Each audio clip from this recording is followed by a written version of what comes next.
तो हमने आपने जो गजराज और देखिए साक्षात गणेश जी जो हैं उनकी मूर्ति आपने यहाँ पर स्थापित की हुई है। सैकड़ों हाथी जो है आपने रेस्क्यू किए हैं। आप अलग अलग इलाकों से रेस्क्यू करके वाइल्ड कैट्स को भी लेकर आए हैं।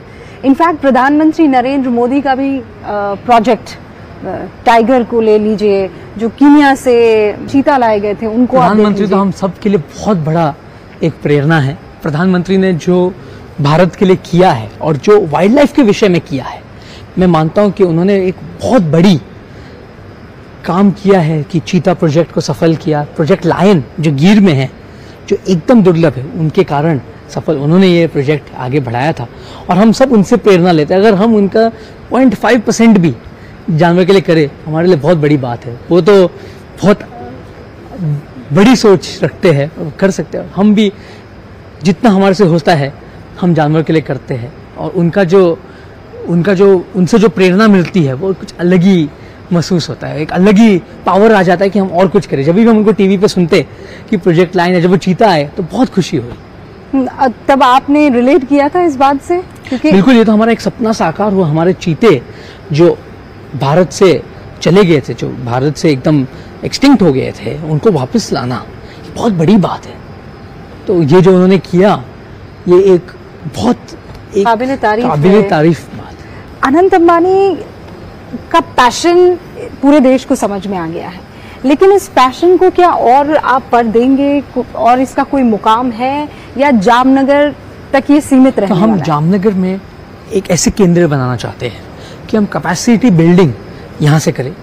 हम यहाँ से जितने भी हमारे वेद, जो पशु वेद है, उनको हम पूरे भारत में भेजें, यहाँ सिखाकर कि भारत में ऐसे हमारा ये मकसद रहेगा कि एक भी इंडेंजर्ड जानवर बीमारी से ना हमारे कैप्टिविटी में, और जितना हो सके उतना हम दूसरे को मदद करें, कैपेसिटी बिल्डिंग करें। भारत में 150 से ज़्यादा चिड़ियाघर है। हम उन सबको जितना हो सके उतना सपोर्ट करना चाहते हैं कि वो दुनिया का नंबर 1 बने और भारत इसमें एक लीडिंग स्ट्रैटेजिस्ट बने। और भारत में हम चालू करें कि वाइल्ड लाइफ कैसा, तो इसमें बूंद बूंद से सागर बनता है। तो हम ये चाहते हैं कि जामनगर एक ऐसा हॉस्पिटल, लैब, आपने तो देखा, ऐसे एक बने कि जहाँ हो गया। और रेस्क्यू सेंटर हॉस्पिटल जैसे आपको हमेशा बढ़ता रहेगा, जैसे ज़रूर होगी उस हिसाब से हम बढ़ेंगे और बचाव का कार्य में करेंगे, और जैसे भगवान हमें शक्ति देगे उस हिसाब से करेंगे जो मंजूर। मुझे पूरा यकीन है कि आप जो इंस्पायर हुए हैं अपनी माँ से, आप चाहेंगे कि ऐसे लाखों अनंत पैदा हों हिंदुस्तान में जी।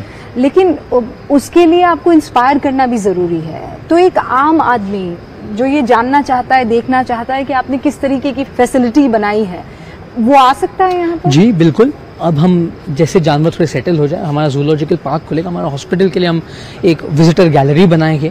और ये नॉट फॉर प्रॉफिट है, ये बिल्कुल सेवा का कार्य है। जैसे मैंने आपको कहा, ये प्राणी संग्रहालय नहीं, ये प्राणी सेवालय है।